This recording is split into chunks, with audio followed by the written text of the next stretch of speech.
Thank you for joining us on Good Living. It is lovely to meet you. How are you? I'm very well, thank you, Megan. Happy birthday for yesterday. Yes, yesterday. Did you have a nice day? Yes, I had a lovely day, thank you. That's yes. good. Same day as Elle McPherson, I see, my yes, birthday. yeah, exactly. Yeah. So, it's all about the body here, isn't it? Now, let's talk just briefly about last night. Yep.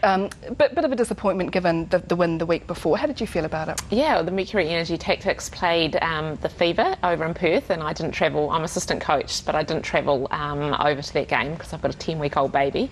So it was a bit of a long trip. So I sat in my lounge and watched it on TV. And it was really disappointing. We had a first-up win against the Pulse last weekend, which was great. And yeah, obviously travelling all the way over there and losing by 18 goals was pretty disappointed. So it'd be a long trip back for the girls. Yeah, when do they come back? Do they come back straight away? The flights aren't always when you want them. So the flight out of Perth is this evening. So the girls will travel home overnight and arrive back in Christchurch about lunchtime on Wednesday tomorrow. Okay. So it is a long trip. Yeah, it is, isn't it? Yeah. And as assistant coach, what will you be chatting to them about when they get back?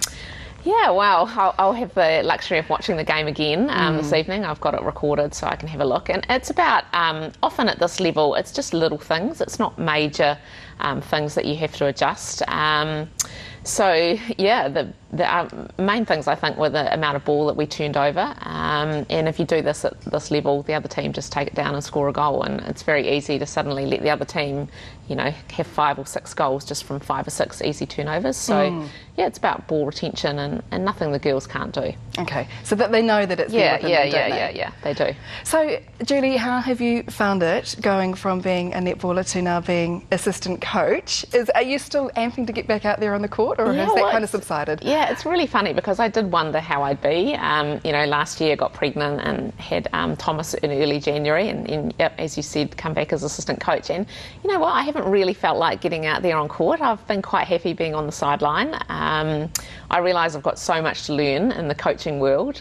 You know, I was a kind of a veteran old player, but it is quite different stepping into the coaching role. I have done a lot of coaching at kind of a schoolgirl level, and I've also been, you know, as being a senior older player in a team, you do a little bit of coaching of younger players, you know, as you go along. Yes, through the course. Yeah, so it's not, you know, totally new. And I've obviously been coached by some amazing coaches myself. So you pick up all those bits and pieces and you try and put it all together in, you know, your coaching style and what you're trying to achieve. And gosh, I realise I'm not going to get it right all the time, first up. And yeah, I think it's just a matter of learning and communicating with the girls what they like, what's working, what's not working. And hopefully I can just get better and better at it. How would you describe your coaching style?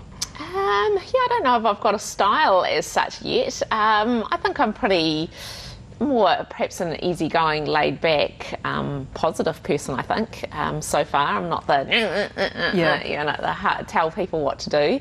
I kind of, because I have played recently, I try and think, well, you know, how would I like this message to be put across, and what information would I like? And I mean, because there's more to coaching than just being on the sideline and delivering information. There's the whole, we have the girls for, you know, 6 months, and you've got to put together a package that is, you know, going to be right in terms of speed and agility, their gym work, their endurance, their netball skills.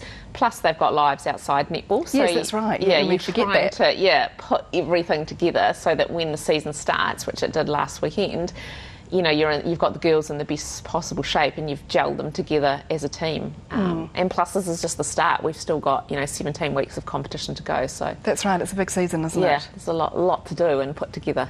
So what's it like now working with Helen, obviously after she's been coaching you? Yeah, it's fine. I mean, I actually started out playing with Helen when I first left school. So that was You've known each other for a long time. Known each other for a long time. And she, I guess, in some ways is a new young coach as well. Some people will describe us as bad cop, good cop. Yeah. You know, she's probably more, what's the word? Yeah, that kind of more perhaps hard-nosed kind of, and sometimes that's great, and that's what the girls need and the team need and stuff. And I'm probably more the nice side. So I think in some ways we complement each other. But I really enjoy working with her. She's, you know, herself been a great sportswoman playing rugby for New Zealand. She's played representative netball, surf life saving, so she's had a lot of sport and she's got a lot of knowledge about what makes an athlete perform. So, yeah. And now that you're moving heavily into the assistant coaching role, what kind of coach can you think of that really inspires you, that you've had over your netball career? Yeah, well, I love learning from lots of different coaches, and people that spring to mind are people like Lee Gibbs, Waimara Matamanu, Yvonne Willering, Lois Muir. I mean, I've been so lucky. You kind of think, gosh, I've had all these amazing coaches. But I also like to look across other codes as well and look what their coaches do. And yeah, I think you can pick up bits and pieces just by listening to and reading books about what other coaches have done.